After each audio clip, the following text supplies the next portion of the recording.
Assalamualaikum warahmatullahi wabarakatuh.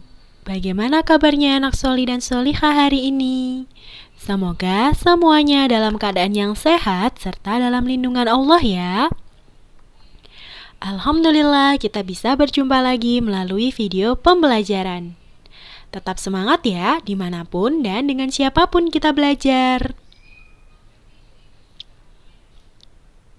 Sebelum kita mulai pembelajarannya, mari kita awali dengan membaca basmalah bersama. Bismillahirrahmanirrahim. Semoga Allah memudahkan kita untuk menyerap informasi dari video pembelajaran ini. Baik, pada video pembelajaran kali ini kita akan mempelajari tentang cerita fiksi. Materi ini terdapat pada buku paket tema 4H.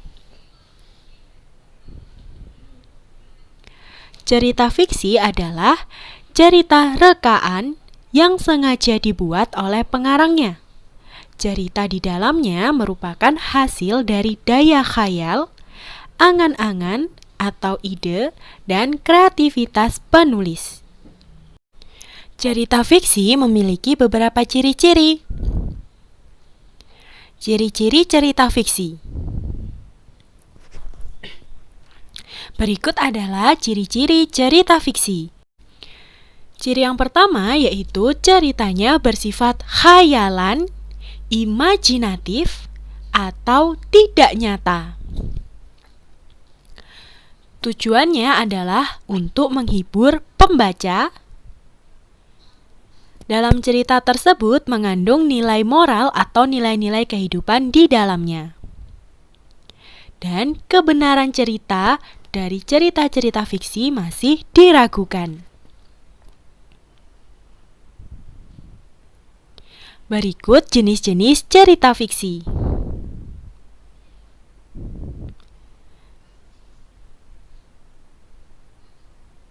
Yang pertama ada cerita lucu atau cerita jenaka. Cerita ini mengandung unsur-unsur jenaka atau unsur-unsur humor di dalam ceritanya. Yang kedua ada cerita legenda. Cerita legenda merupakan cerita rakyat yang dianggap benar-benar terjadi, berhubungan dengan tokoh sejarah dan telah dibumbui dengan keistimewaan tokohnya. Meskipun dianggap benar-benar terjadi, tetapi kebenaran dari cerita rakyat legenda juga masih diragukan. Berikutnya ada sage. Sage merupakan cerita lama yang berhubungan dengan sejarah dan menceritakan keberanian seorang. Selanjutnya ada mitos. Umumnya menceritakan asal-usul suatu tempat, alam semesta, manusia, atau bangsa yang diungkapkan dalam bentuk imajinasi. Jadi cerita-cerita mitos ini juga bukanlah cerita-cerita yang sebenarnya. Selanjutnya yang kelima ada cerita fabel. Cerita fabel merupakan cerita tentang kehidupan hewan yang berperilaku menyerupai manusia. Maka dapat dipastikan cerita tersebut bukanlah cerita yang sebenarnya. Selanjutnya ada dongeng.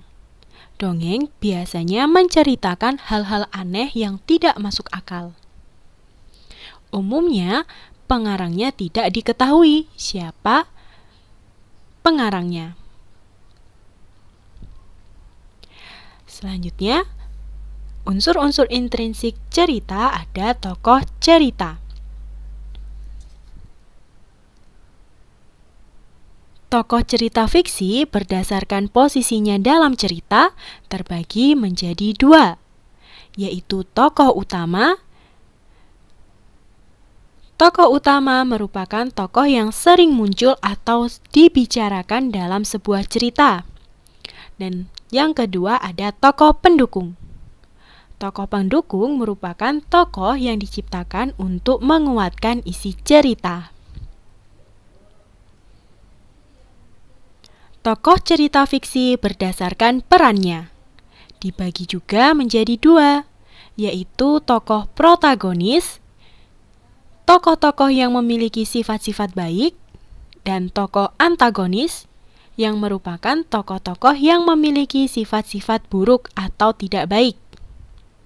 Namun, terkadang dalam sebuah cerita ada beberapa tokoh protagonis yang bercampur dengan sifat buruk. Jadi, meskipun dia tokoh protagonis, tapi ada sedikit sifat buruk pada tokoh tersebut. Dan juga ada tokoh antagonis yang bercampur dengan sifat baik. Jadi, tokoh antagonis tersebut sebenarnya sifat utamanya adalah sifat buruk. Namun, ada beberapa sifat-sifat baik yang terdapat pada tokoh tersebut.